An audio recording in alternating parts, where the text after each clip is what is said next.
Yo, what's up? This your boy Derek Branch here, Strike7Sports.com. This is an episode of Strike 7 Sports Podcast, joined by my co-host Leo the Seaberry. So we're gonna open things up with, a few trades that have went down. I would say a few major trades that have went down over the week.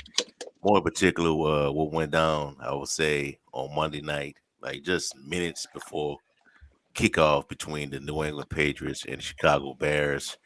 We got word that the New York Jets traded for running back James Robinson.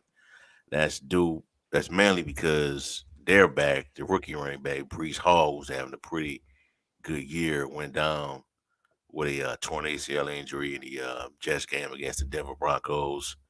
So, with that being said, can the Jets continue what they're doing with Robinson into the fold and not Brees Hall?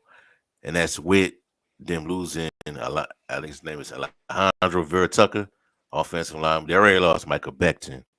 Without those type of players on the team, what your thoughts? Yeah, I think they can still continue it. Brees Hall, first of all, is a stud. Kenneth Walker, those running backs are the future of this league. Like those going to be two backs that to look out for. But focusing on Brees, yes, he's a stud, and he's been the focal point of the offense the last few weeks. But also, people don't forget they also drafted Michael Carter too. So Yeah, Michael Carter, even though he got off to a strong start, and then Brees overtook him on the depth chart. This is Carter's chance, to make a move, and James Robinson, he's gonna have to adjust to the offense. But I mean, running backs are easier to just plug in and play. It's probably the most easy plug in and you go play, just run, position in the NFL. So Robinson's coming off. He had a solid year last year. Kind of this year, I got his seen his role to reduce due to the merger of Travis Etienne in Jacksonville. So kind of became, they probably wanted to get some draft capital back, considering that technically it's a plus move for them because they got him when he was an undrafted player. So the fact that they got some compensation for him, I guess you could say is a positive move. But I honestly didn't like the move on Jacksonville part because Etienne has been proven that he could be, injury prone, and they really have no depth behind him. But for the Jets, you get a young back who don't have much knowledge of him at all. Literally, he only been in the league 2 years. This will be his third year. This is his third year. So I think it was a great move because I think it also shows the Jets are serious about making the playoffs too because they could have been content with what they just had and just used Carter, and then buy somebody else in.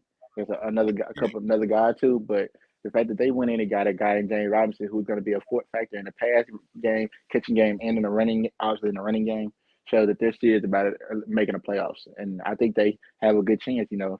Especially in that division not being New England. Not, I mean, of course you got New England Miami. and Miami. Yeah, Miami's going to be a factor, and of course Buffalo. But I think the Jets can be competitive against both of those teams. Yeah, I think as long as the offensive line can hold up, I Hmm. think not Brees Hall, James Robinson, he's gonna eat, man. He's gonna be put up some big numbers in his offense as long as that offensive line can hold up. But my concern is with the quarterback, man. Zach Wilson. If one of these games, you have to win it for him. One of these games, because the way it's set up now is like they've taken it out of his hand. Like they rely on running game, play good defense, and that's pretty much it. They just tell them don't mess it up. To me, it's like the Rex Ryan Jets with Mark Sanchez.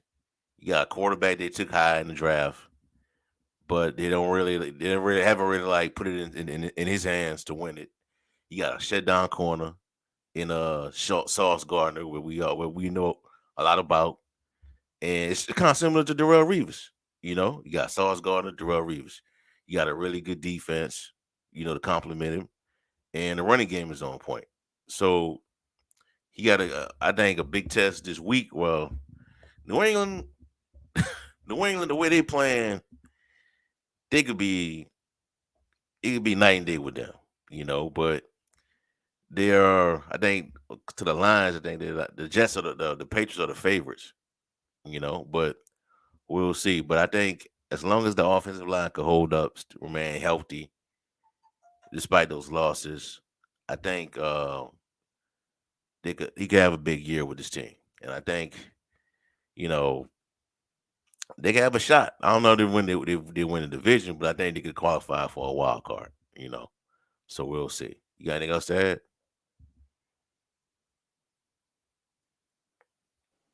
With the uncertainty of the wide receiver position. I mean, of course, them having Gary Wilson, had Corey Davis, and it's been because that their last two, recent second round picks at the wide receiver position, and Denzel Mims and Elijah Moore. It kind of been a lot of Yeah, controversy. Mims has been a healthy scratch for all season, pretty much, and Moore has been kind of a non-factor after being really one of their best receivers last year. So it also, I think they're gonna. I think both guys eventually are gonna have to play a role in this team because they're gonna have to get everybody back because yeah, you can lean on a run game, but good defensive coordinators are gonna take them and run away, like you said, and they're gonna have to make a play with Zach Wilson. Zach Wilson's gonna have to show up and make big plays and show that he was worth being taken as a top five pick. But and I think he went second last year, right? yeah. So That's so third. third. No, it was second. It was second. It was second. Yeah, because he was Second. right behind Trevor Lawrence. Yep. So Yeah, you're gonna have to prove that you are a face of the franchise type guy, and so in getting them to the playoffs, his second year would be a huge win for them, though, for Zach Wilson. And so I hope they get the job done. I think if I'm not mistaken, he's still undefeated as a starter this year. yeah. Okay. He is. Yes. So I mean, not in large part because of him, but I mean, like you said, a strong run game. But with no Brees Hall, you're gonna have to throw the ball. Even if Robinson is as good as people say he's gonna be here, but he'd be there. But Robinson, Zach Wilson, like you said, DB, he's gonna be the ultimate factor in whether this team makes the playoffs. Yeah. So we'll see. All right. So moving right along, man. So Hmm. Hmm. today, we got another trade, and that's the Philadelphia Eagles acquiring Robert Quinn from the Chicago Bears. Now, a lot of people didn't know that. Well, I didn't know this till like till months leading up to the season that Quinn had 18 sacks last year quietly. Like nobody really knew. This guy had 18 sacks last year, and there was this talk about him possibly being moved. You know, leading up to the season start. Even during training camp, there was some Robert Quinn rumors, but nothing really shaked. But the Eagles, they've just been, you know, striking gold with these picks, with these trades. They got even they're able to acquire Quinn from the Chicago Bears today.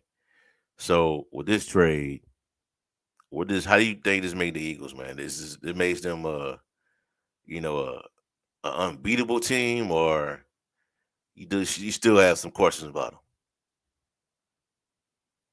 because the roster is stacked, man. Um, I think this makes them a very good team. I think this keeps them, where people expect them to be, which is a favorite to come out the NFC. Only question about their roster is the back end of the roster with the cornerbacks and secondary. It's not the talent because we know they have the talent on both with Avonte Maddox and Chauncey Gardner, Johnson, yeah, Chauncey Johnson. Is it Gardner? Yeah, C.J. yeah, Gardner. Carter Johnson, And, yeah, we know they have the back end talent. It's just a matter of can they stay healthy. Um, Robert Quinn, we talked. I think I reminded us in the group chat that we have that I was telling you all about that Robert. And that when you was making your list of the top 100, I said you can't yeah, leave out Robert Quinn. He had 18 sacks last year. You was like, oh, you like wow. And it was like, yeah, it was like, I'm like he's a top 100, definitely top 100 player. And so I was high on him. Been on, but since every place he's been with, he's produced. Whether it's with the Rams, with the Cowboys, or the Bears. So this is a guy who knows what to do as a veteran. He wants to win. This is a great move for him too because you go from a team in Chicago who we saw has some talent, decent team, but you go to an elite team like the Eagles. You're gonna put the Eagles. I think he puts them over the top, GP. But also, like I said, they have issues in that secondary that just need to be fixed, like in terms of the everybody staying healthy back on the back end. But if they do that, they should be the. I think they're going to win the NFC East, even though it's going to oh be yeah, well.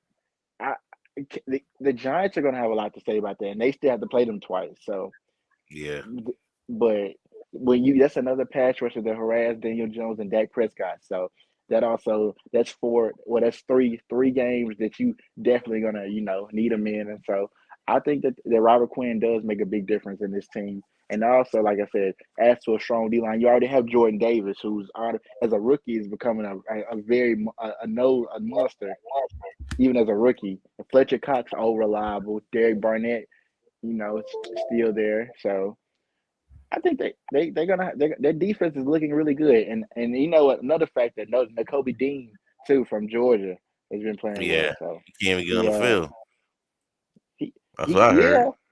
I mean, he played a few games from what I mean. He had a Yeah, little bit, but he's not playing like what he eventually will be. But yeah. the defense is so stacked though. But it's not because he doesn't have like the talent. But Right. he Yeah. just Oh yeah. we know he can play. But it's just okay. Robert Quinn, I was surprised that the Bears made that move though. Right? You saw Roquan's reaction, and that said a lot.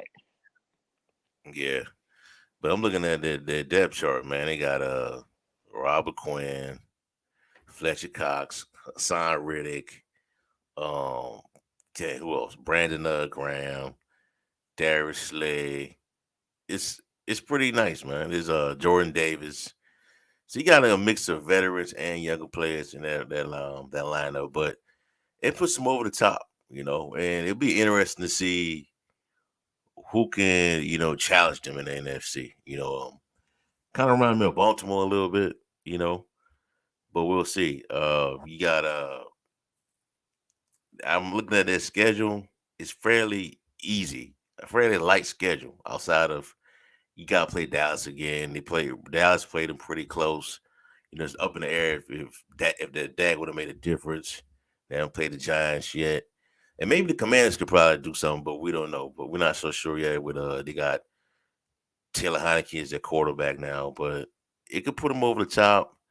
And I don't see him losing no more than like 3 games, probably three or 4 games, man.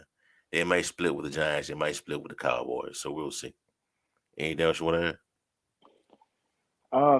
I think that the team is a 13 and 14 too as well. Like, I think it's 13 and 4, 14 and 3. Like you said, the weakest position really is the quarterback, and it's not a weakness because Jalen Hurts is just he's been playing at an MVP level. So yeah, but that's the thing everybody's gonna point to because he's not the traditional quarterback. So people are gonna have those questions. But Jalen Hurts this season has done really well, and like we just talked about with the addition of Quinn, they should be the team to beat in the NFC. So you think they try to pay Hurts at the end of the season, like going into that in that free agency period?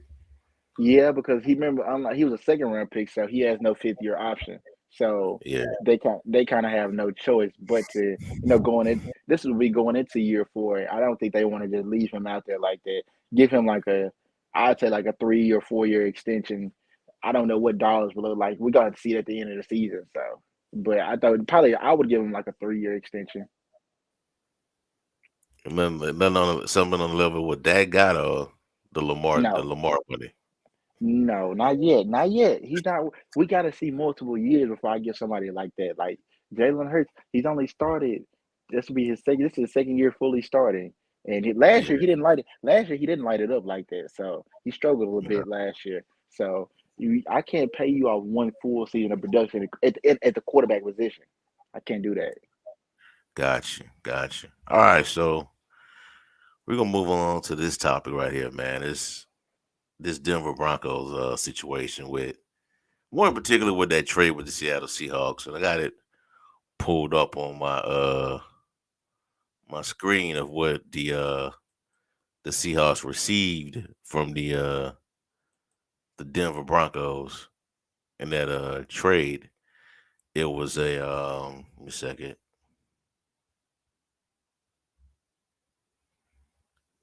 Denver got Drew Lock, of course, tight end Noah Fant.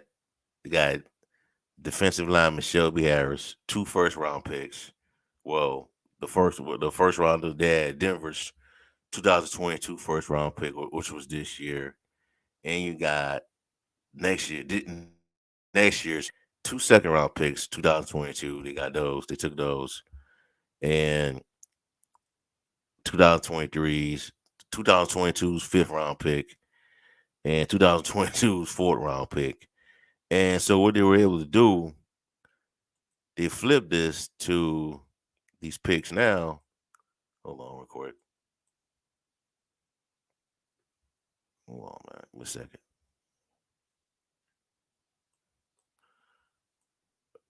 They flipped this to first round. They got Charles Cross. Second round, Bo McPhee, the linebacker. Second round again, Kenny Walker, who the rookie running back they got now. Third round, another offensive tackle, Abraham Lucas out of Washington State. Fourth round, another guy that we know all about, Kobe Bryant.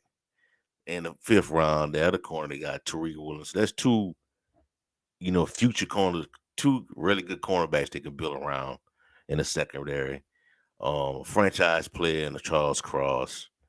Abraham Lucas, another reliable offensive tackle, and the running back Kenny Walker was having a really good year. So Denver gave up those picks to get Russell Wilson. Seahawks are 4-3 right now, first place in the NFC West right now. Denver, I think, is in last place, I believe, 2-5. Russell Wilson dealing with injuries, not the same for whatever reason. I think it's more with a rookie head coach in Denver. Is it fair to say that the Seahawks fleeced the Denver Broncos in regards to this trade? I say yeah. I mean, if we were getting the rush that everybody anticipated them getting, if they would not we, if the Broncos had gotten the rush that everybody had anticipated, I'd say no, regardless of what the picks they had, because I still think talent wise the Broncos are better than the Seahawks, talent wise. But when you look at what not only it kind of reminds me of a miniature version of what the Herschel Walker trade, a miniature version of that. When you use the pick, they used the Cowboys. They got the picks from the Vikings, and the Vikings thought they were one piece away. They thought they was a running back away, just like the Broncos thought they were a quarterback away. So it it's I understand, and you like you just said, you just named five starters. Every guy that you just named for the Seahawks that you named, the guy just drafted, they start. Everybody. Yeah, They have five starters.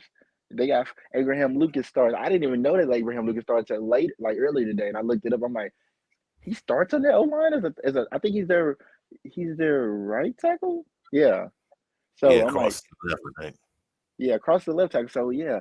So like they all. That's one thing about Seattle. That's how they built their team was off finding late round gems, like with the Witcher Sermon, Earl Thomas. That's how they Yep. built. Well, I think Earl Thomas didn't go in the first round. Did he go in the first round?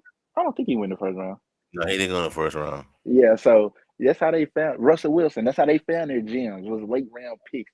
And so yeah, I think that they fleeced them. But also I think they fleeced them too in that even though the quarterback that they traded to they thought was gonna start, Drew Lock, not even playing. But I think they fleeced them because Geno is playing well.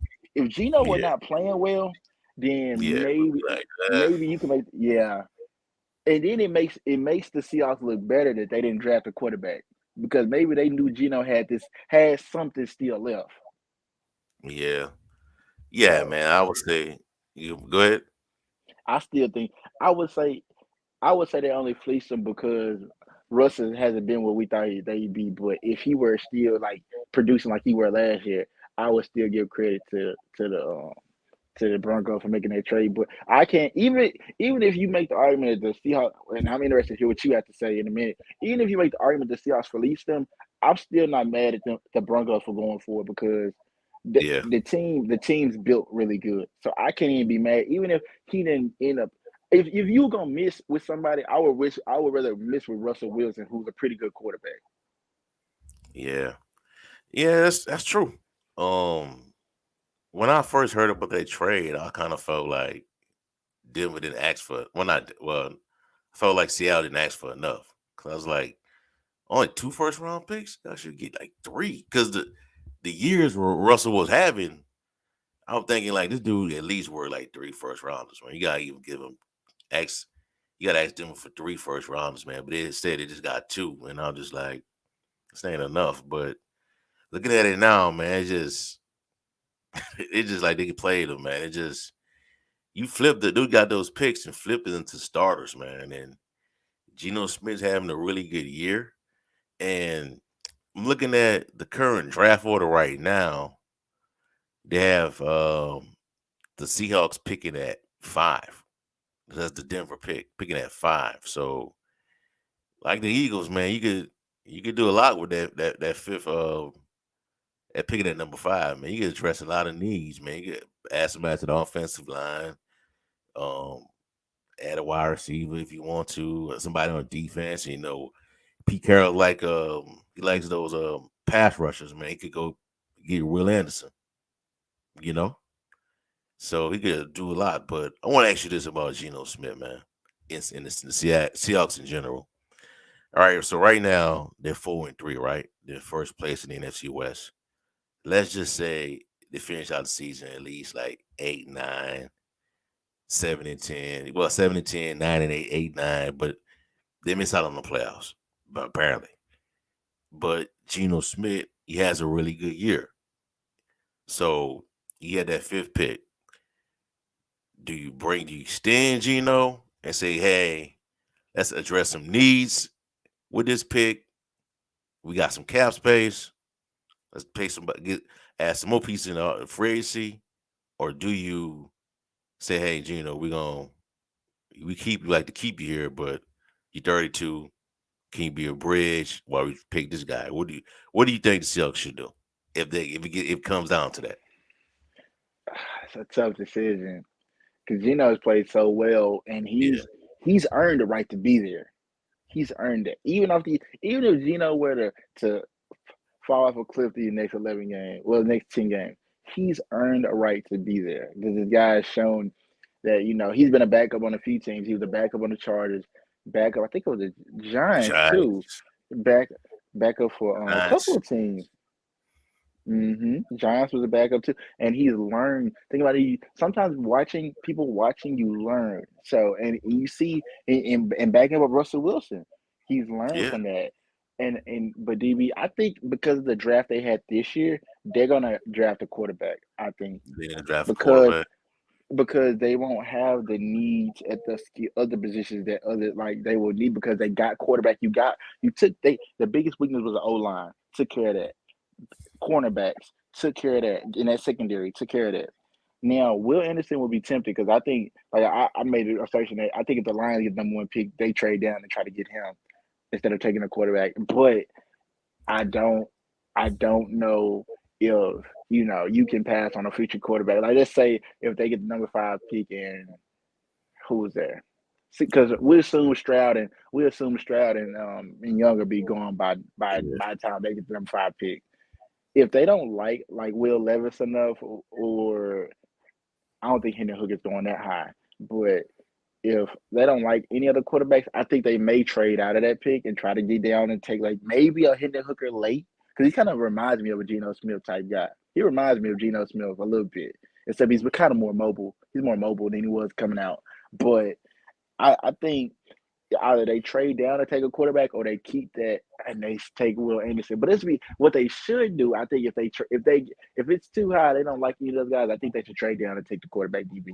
But if they don't like them, then take that O line, take that D lineman, take Will Anderson because Anderson is going to be a superstar. Because that's from what I'm hearing, he's going to be a superstar. So yeah. Well, what if he throw like for 4K, man? He throw for like 4K, 30, they're going like 33 TDs, 12 picks. Because he gonna have some to. suitors, man. If he keep this up, he gonna have some suitors on the outside, man. And I'm like, if I'm like this, I'm like Gino, I'm like, are you willing to go learn another system and get paid, or take less money, take a new deal, but it's less money, and continue to stay in the system that made you successful right now? Because you gonna have It's some tough. suitors, man. You You gonna have think some so? suitors. You think teams will be bidding for his services if he keeps this up? Yeah, Man, I they're think des- so, man. teams are desperate to find any sort of thing. Like if they see any sort of work thing you as a Yeah. quarterback. I'm looking at his numbers right now. He has 1,712 yards, 11 touchdowns, 3 interceptions. Pete, let me cut y'all real quick. Don't mean to cut y'all, but Pete Carroll like 70 years old. Do you think he has the patience? He wants to have the patience to be dealing with a young QB after what he's seeing right now? No, but I don't think he was expecting. Yeah, yeah. In hindsight, yeah, but I don't think he was expecting to see all like. But the thing about it, he's patient enough to have all those five picks, right? To Right. take to take on the picks that he knew was gonna come from the rush trade and have those Russell Wilson trade and develop them. So I think he may be having the patience to have a rookie quarterback because I think if he drafts a rookie quarterback, he's gonna make sure everything's around him first for them to succeed. Kind of like what everything was around when Russ came. He had the perfect situation: a great defense, a great running game. You see Kenny Walker. We see what Kenny Walker did on Sunday against the Chargers. That guy's gonna be a superstar. He's from the Memphis area too. I have multiple friends who told me this guy was gonna be like they knew when he was like fifth grade. Like it's rare when the kids are that young, he's gonna make the NFL. But yeah, they knew he was gonna be in the NFL that young. But back to Geno, I think that honestly, Team Geno Smith. I don't know who would become caller for him though. So I think I would go Tampa. sign and stay. Tampa. You think Tampa If Bay is Brady gonna go retired, sign? Tampa. Tampa. They Gino, they might get Blaine Gabbert a chance to get that spot before they get him. They, I'll, t- I'll go with Gino over to Gabbard, man. He got the arm. I, Gino got the arm. he wasn't doing it. He wasn't like this with the Jets. DB, am I just going crazy? He wasn't like this with the Jets. Of course he won't, man. Look who's his coach. Well, he'll be his coach now too. Remember, Kyle Bowles was Who? his coach in New York. He'll be his coach in Tampa. Nah, don't put Bowles in because Bowles, nah. Pete, the one thing about Pete though, Pete know how to get it the best out of quarterbacks. Nobody thought Russell Wilson was gonna be that good, and he turned out to be. Nobody thought when Geno became a starting quarterback, people thought no, people thought Drew Lock was you and like I said, and I told you, you and Brian both thought Drew Lock was gonna win that job. Yeah, I sure did. 'Cause, like, man, Gino ain't beating Drew Lock out. There's no way but then Gino you, beat out Drew Lock. but then in hindsight, hard work. I think Drew Lock is probably more talented than Geno. He's probably more talented, but hard work beats talent when talent doesn't work hard, and you can tell that. Yeah, you're right. You're right. We'll see, man. But it's interesting, man, because if you barely miss the playoffs, I'm just like, do you want to get bringing somebody else in when this guy got the momentum? He learned the system. He not really complaining. He not saying, "Let me cook. I want to do this." The man just balling out with your sister with these wide receivers, man. But So also he's 32 years old too, though. He's yeah, he is. 32, Yeah, so yeah, there's a ceiling. And eventually they're gonna have to draft a quarterback because they not we he's not Aaron Rodgers. We're not expecting Geno to be here at 38. nah, nah. So at the most, at the most, DV, you're extending Geno. I'm giving you maybe 3 years. 3 years is Yeah, max. yeah. We'll see. That's true. All right, man. I'm gonna close it out on this, man. So I was watching the 49ers versus Chiefs game, right? And they had Christian McCaffrey out there, and you got the little black, red, white, uniforms on from the back in the day. I'm just watching the game, man. I'm just like the 49ers. I'm looking at between the two teams, the Chiefs and the 49ers. I think San Francisco has the better, they're the more complete team, but they don't have to erase that quarterback, man, like the Chiefs, man. See, like Mahomes is like he just blew it away with anything the 49ers was throwing at him, man. And I'm just like, I want to ask you this. Even though they got Christian McCaffrey, does that like make them better? It's really gonna make them better. Yes, it does make them better. It makes them better as a whole. It makes them better as a team. Makes them better everywhere. You know why? Because first of all, your best offensive player before Gary McCaffrey got there, Debo Samuel. He gets to finally get some freedom. He don't have to play running back like that because first of all, with the emergence of Jeff Wilson Jr., who played really well, they were starting to give less carries to Stammers, and Wilson was starting to cook. So now McCaffrey, as he slides into that full time role, you're gonna have McCaffrey cooking, you're gonna have Wilson cooking. Debo just can go be Debo. Just gonna make plays Yeah, on the outside. Go do your thing. Go do your thing while you. And I think the whole offense is gonna win. Kyle Shanahan, and I don't think he as good as Debo is. He's not McCaffrey. I think I think right now he may be better than McCaffrey, but when McCaffrey's at his best, I think he's not. Debo had no chance on him, like nothing on him, because He's McCaffrey can do better. it's You think at he's his better? best. Yeah, at his best, yeah. A guy that can catch 100 balls and get a thousand yards receiving, 1,000 yards rushing in a season. If you can do that, you can get 100 balls and you can be a in between the tackles and sweeps guy. Like McCaffrey, they dude. And I even saw he looked good on the few runs he had for him being his first game. He looked really good for him being Yeah, his he did. first game in less than a week.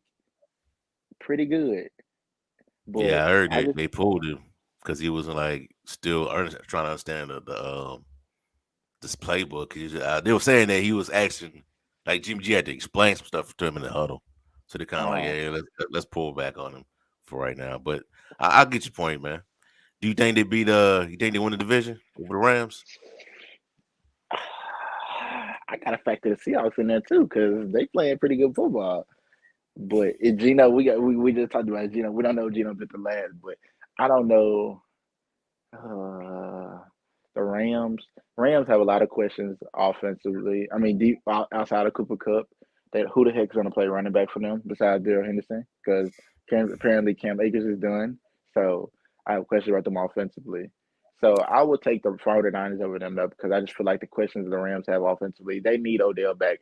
And just when he comes back, they need him back. Like, because I think they say late November, early December is the earliest he could come back. But they need him back, like, because offensively they lack any sort of respectability outside of Cook, and because Allen Robinson's apparently not getting fed the ball enough, and they like I said their running back Jake, I think it's Daryl Henderson and it's Jake Yeah, Funk back there. Jake Funk pretty much because Cam Akers is pretty much effectively not on the team anymore. So yeah. So it is what it is. All right. Bold prediction, man, on Memphis, man. How you think they close out the year, man?